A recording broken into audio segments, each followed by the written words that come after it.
It's only a game. Why you have to be mad? Funny kind of story actually. I whenever I first got Astaroth and I had Galahad, and he was positioned in front of Galahad, and I didn't invest a lot into him. I didn't have his barbarian skin or anything, and he kept dying so fast. So I actually gave up on him, and I started using Aurora instead. Which for a long time I used Aurora. I dumped a lot of resources into her. So I actually have an okay, not leveled up, but decently leveled for like level 40 something, level 45 Aurora. So I thought that was kind of interesting. But a couple other things I wanted to touch on before we get too much deeper into the green and into the yellow is the Kira Ginger debate is a debate that happens on Discord and many Facebook channels every single day, and it didn't used to be that way. For the longest time, the meta has been magic damage, just forever, and especially on mobile where they don't have the ability to test max level heroes like we do. Oh, did you just adjust the volume? Yeah, I'm just trying to hear you. Sorry. I'm sorry, I kind of set away, I guess. There's a constant debate on there between those two heroes, and I just kind of wanted to point that out. That you're firmly behind Team Kira. I wish she had cooler looking skins, honestly, but I like Ginger. I really like Ginger. You can be Team Ginger. All right, so when we get across the first row, you're going to start your team building around Ginger. I'm going to start mine around Kira. We'll choose when we make our hops to other heroes. Let's see what happens. Maybe at the end of the video, whatever we wind up with, maybe we can challenge these in max mode, see what happens. Ginger's not a bad hero. I just have a problem in accepting her rework, right? Kira had a rework, it's great. Fox had a rework, I actually found a use for her. Yeah. But before we get off of Aurora, she's one of those heroes that maybe 1 in 10 max mode challenges. People PM me. We do max mode challenges for fun. I love when someone lines up a bunch of mages, or they fight me with a twins team in a challenge. And sometimes I just pull out Krista and put in Aurora, especially when Krista's in front. And I match their same team. So I have Lars and Aurora instead of Lars Krista. And not always, but more often than not, I surprise myself and them that the Aurora team with Lars, they do less damage overall, but they win. Yeah. So that shield works. When Krista is frozen in ice, it's funny, we're on Aurora, and I can't help but to talk about the twins. It really is her application, I think. But when Krista's frozen in ice, because she's up front, she's a good staller. She is a pseudo tank. She takes place of that tank because she could buy you time. Mm-hmm. But if you were to put Aurora in front of her, you have the Lars Aurora roundup damage proximity thing. You have Krista not encased in ice as much, and she is a really nasty single target magic damage dealer. So Krista can tank for you, but really, if you really are committed to Lars Krista, you might want. There's a case I would personally do a Star Off over Aurora, but there really is a case, especially if you're fighting a lot of magic teams, to go with Aurora. It's actually fun to do that much damage with a tank. Kira, yeah, I just love it. All 5 enemies, they get damaged twice with the blade. The only time I've seen her blade not damage all 5 enemies is, let's say, someone leaped to Luther. Luther is the leaping tank. A very interesting one. We'll get to him a little later. If you turn Kira around, then her blades go in a straight line. She only really attacks Luther. So that's the only counter I've seen for her. She tends to be in a lot of battles where, honestly, she'll do the most damage out of anybody on the field, but you might not win. She's pretty fragile. Mm-hmm. As the battle goes on, she'll die. So really, I'm propping her up with Martha and with Celeste on my mini account, and sometimes that's still not enough. I'll still do more damage with her than anyone else in the field, but I'll get run over.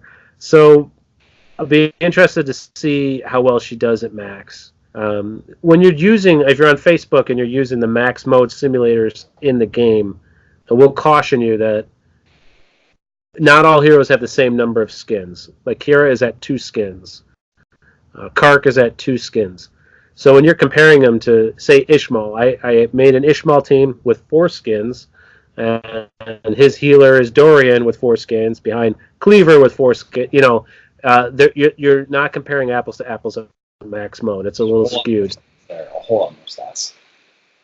You need to tell your developer friends that we should be able to pick how many skins. Default skin only would be really interesting to at max. They seem to take a lot of vacations. There's one of them are. There are 2 that are on vacation now, or going to be on next week, or something like that. It's I keep asking them to get on, and like, oh no, I'm on vacation. And it's like, are you on vacation every week? You can't. Because the developers are your friends, Charlie, right? I'm going to look all evil here in the darkness. You'll look good in the shining light. So I just spent $20 on my lighting and stuff. that's the only reason why. So you'd mentioned Cornelius and Faceless. So let's kind of talk about some of the shop heroes a little bit. Some of the friendship shop. No, just any of the shop heroes. You kind of cover the first 4 to 6 chapters of the campaign. And well, we're on to Fox and Heidi. We'll give them a little mention. When you get to Fox, maybe someone's played her, mastered her, and really figured it out. I found one application for Fox. Your team is going to be bookended with the Star Off and with Martha. Mm-hmm. You're going to have Nebula in position 3. And I call this the balance team. So a Star Off in 1, Martha in 5, Nebula in 3. And then you pick 2 complementary heroes to be in position 2 and in position 4. Sure. Fox lines up in position 4. And that's really her main place. If you put in position 2 a warrior, like it could be Jew, it could be Karke, or it could be Ishmael. They all work really well with her skills and her skill boost. So Fox in 4, Ishmael in 2, Nebula in the middle, the Star Off to resurrect Ishmael. He tends to die a little easily, and Martha to kind of heal everybody. A lot of times, especially with the newer heroes in the game, people say, we'll probably talk about Ishmael when we get there, but a lot of times I like to test people's new ultimate builds with Ishmael first. Yeah. And sometimes I boost Ishmael with Nebula and Jet. Other times I'm actually finding it more effective to boost Ishmael with Nebula and Fox. I don't fully understand it, but I finally found a use for her that I kind of like. I would still pass on her, but in max mode, it is really fun when someone has their favorite ultimate build. Their front end is a little weak, and you just can fully exploit it with Fox, Ishmael, Nebula. Calls for a good time. Okay. Heidi is this ongoing joke, especially going way back with Server 14 and some of my friends that have scattered from there. But we used to always have challenges: who could destroy with Heidi, who could do the best with Heidi, beat this team with Heidi, or make a better Heidi team. Heidi's always kind of been the butt of the joke. Heidi is not the worst hero in the game, probably bottom 5. But Heidi has one unique ability, and that is also positioning. So just like Fox, Heidi's kind of interesting. Mm-hmm. The only hero that could position between Nebula and Jorgen, and we're going to talk a little bit about them. They're just universally the best support. There are counters for them. There are ways to beat them, but if you were to pick one prime attacker, like I got Kira, or you got Ginger, you add Nebula, Jorgen, the Star Off, and a healer, and you're good to go. So a lot of times, if you really don't want to commit to which ones of your main attackers or damage dealers you want to do, just the best general way to support them is Jorgen Nebula. And Heidi is the only hero in the game that lines up in between them. And why that's significant is Nebula will boost the damage of the hero she's immediately adjacent to. So Jorgen can do a fair amount of damage, but if you want to use Jorgen with Nebula, but you want Nebula to boost someone who can do more damage than Jorgen, that's Heidi for you. That's her purpose. Now, do you want to build a team like that? It's a little restricted. Daredevil, if you saw my last video, I'm not even going to talk about her.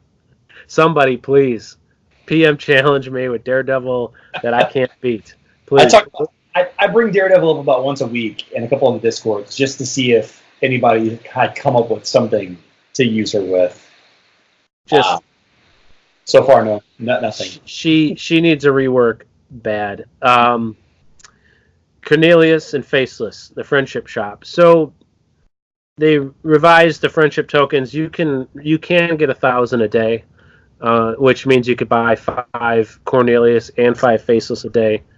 Now that we're at a shop, we're really all the chapter heroes, right? Those are ones. If you were to pick one, you got to raid that every day. So I have enough energy. I usually burn 100 gems a day, but I'm raiding Kiera 3 times, all 3 locations, Galahad, Astaroth. I'm raiding them every day. Yep. On my mini. So in the shop, I'm picking Cornelius over Faceless, and I'm not really sure that was a great pick. They both are really good for different reasons. These really are your magic shield defenders. Cornelius has a skill that's a magic dome, and although maybe not as nice as Aurora's or Rufus's, it's very effective. His main thing, it really is when you get to level 130 or when you're at even level with your opponent. He has the ability to reduce one of the enemy's skill 1s by 1 level.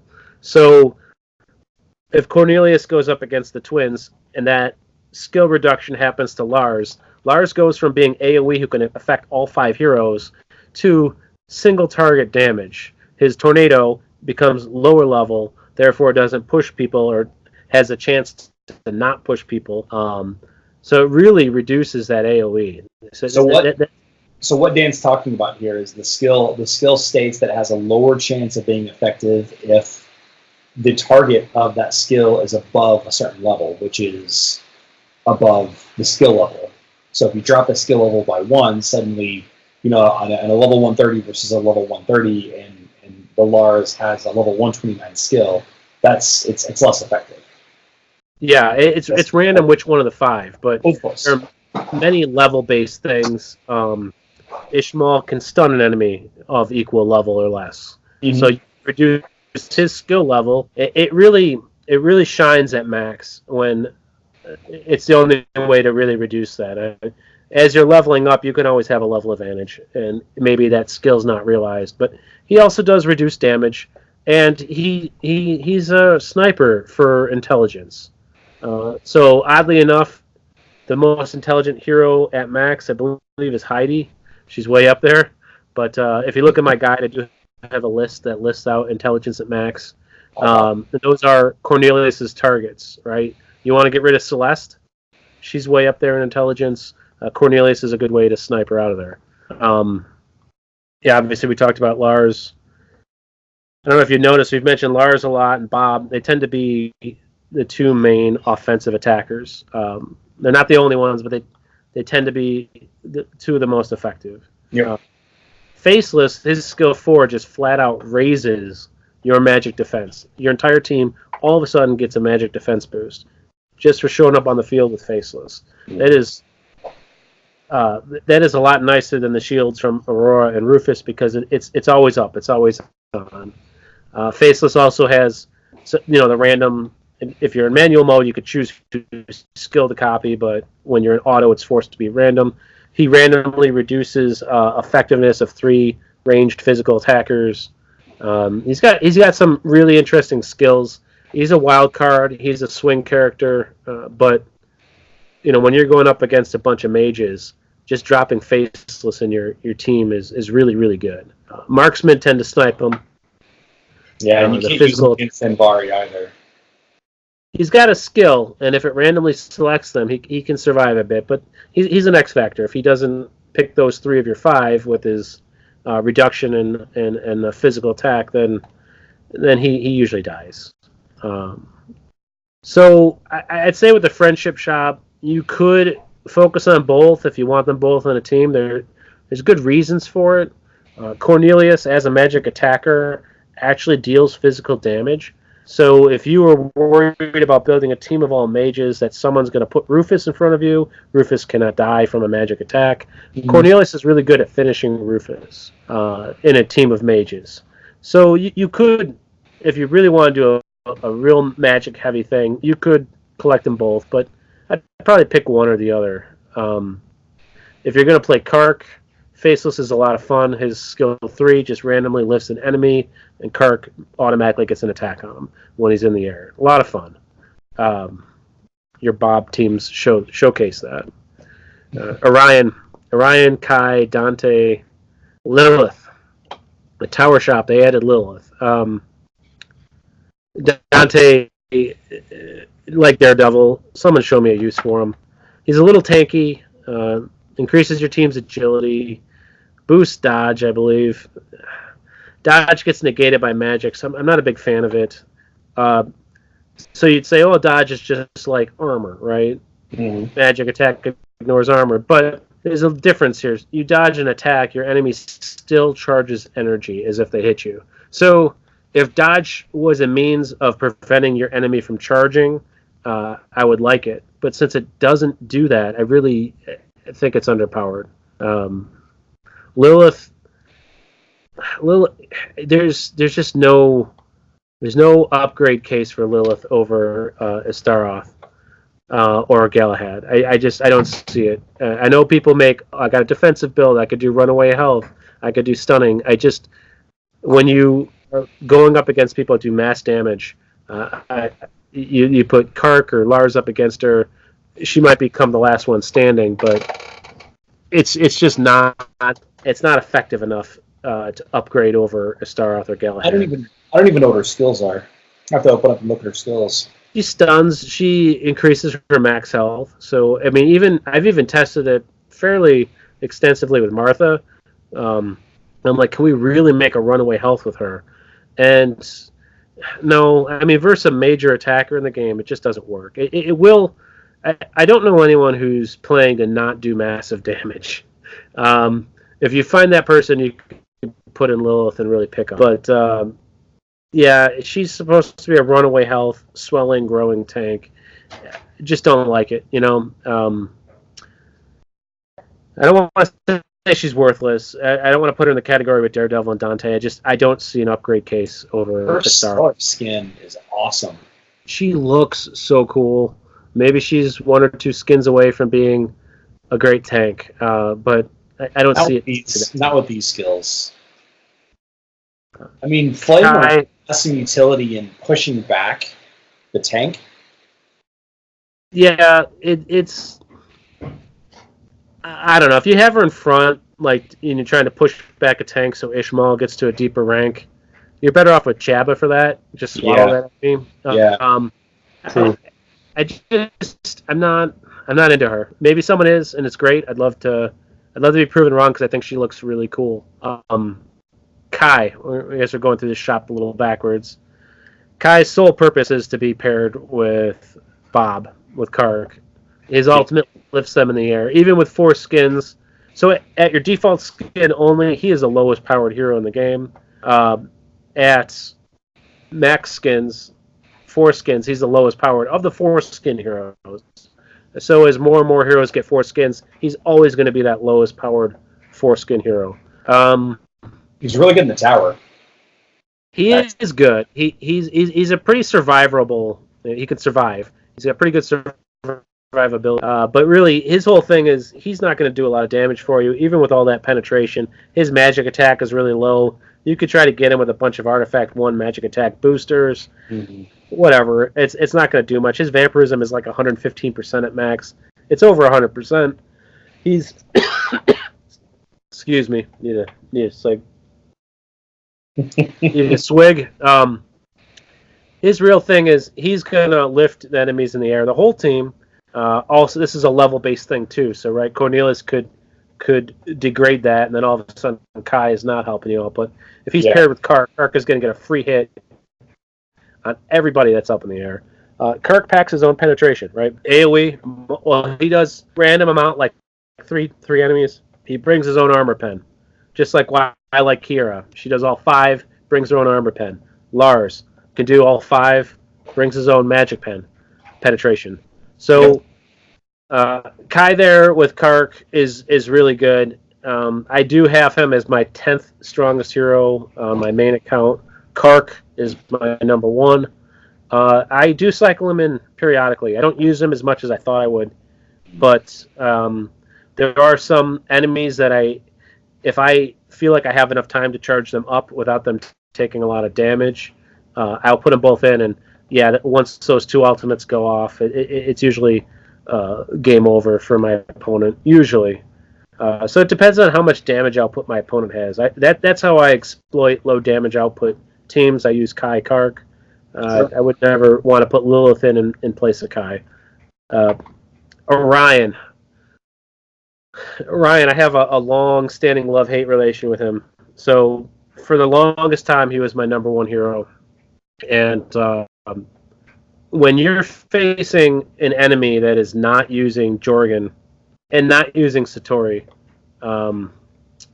we'll get to that when we get to Satori, but when you're not using Jorgen, they're not using Phobos, they're not using Astaroth, there's nobody to take away his energy. He charges so fast. You pair him with Dorian, who will grant him vampirism, and he is extremely difficult to kill, and he is just dealing tons of random target damage. Mm-hmm. So it's kind of like a random AoE.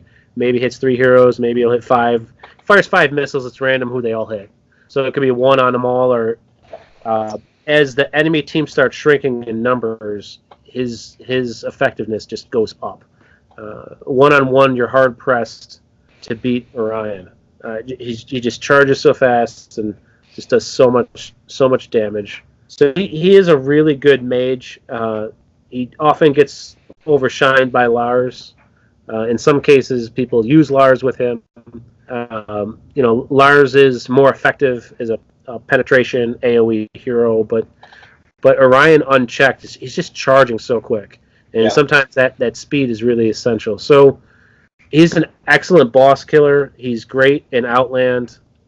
He may be the best single hero for their Outland. You could probably say Martha's more valuable against the Spider, but Orion he's a beast. Definitely noteworthy. So of that group, if you're going to play Karke, you might want Kai. If you're not playing Karke, take Orion. With your Tower Shop coin, I don't see a reason not to. I actually just absolute starred Orion and Kai both today. Yeah. I'm pretty excited about that. He's relatively low health. If you, for whatever reason, have Dorian or can use him with Dorian, oh man, it really covers up his main weakness. The developers have a combo video with Orion and Helios. So Orion grants magic penetration bonus, and since he charges so fast, it's almost always on. That's the thing about that 9-second bonus. If he's unchecked, your team almost always has magic penetration bonus. Very nice.